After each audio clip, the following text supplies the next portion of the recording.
இப்போ ஜீப் கம்பேஸ் வந்து ரோட்டில் வந்து பிரேக் டவுன் ஆயிடுச்சு. ஆக்சுவலாக வந்து பேட்ரி வந்து பார்த்திங்கன்னா சென்சார் இஷ்யூ அது இதுன்னு வந்தது. வாங்கின ஒரு 1 இயர்லேயே பார்த்திங்கன்னா பேட்ரி வந்து ஃபுல்லாக ட்ரை ஆகிடுது. இப்போ பாருங்கள், ஸ்டார்ட் கூட பண்ணலை. வண்டியோட பார்க்கிங் நான் வேறு ஆன் பண்ணிட்டேன். இப்போ என்ன, என்னால் ஸ்டார்ட் கூட பண்ண முடியாது வண்டியை. இது வந்து ஃபுல்லாக லாக் பண்ணியிருக்கு வீலில் உள்ள எல்லாத்தையும். ஜீப் கம்பாஸ் 1941 நேம் மட்டும்தான் இருக்குது. ஆனால் இதுக்கு முன்னே எல்லா போர்டு லைட்லேயும் எரியுது. சென்சார் பிரச்சனைங்கிறதுனால வண்டி ஸ்டார்ட் ஆகலை. இப்போ வண்டியை ஸ்டார்ட் பண்ணோம்னா ஸ்டார்ட்டே ஆகலை. இப்போ ஈசிஆரில் லாக் ஆகி நின்றுட்டுருக்கோம்.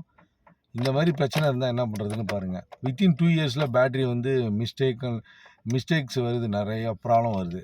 ஜீப்பு கம்பாஸ் போட்டு வாங்குறதுக்கு முன்னாடி ரொம்ப கேர்ஃபுல்லாக இருங்க. நிறைய பேட்ரி வந்து இதோட செகண்ட் டைம் எனக்கு இந்த இஷ்யூ வருது. எந்த லீக்கேஜும் கிடையாது, as per கம்பெனி ரெக்கார்டு. ஆனால் பேட்ரி வந்து 2 இயர்ஸ் கூட வரல. ஒரு பேட்டரியோட காஸ்ட்டு 35,000.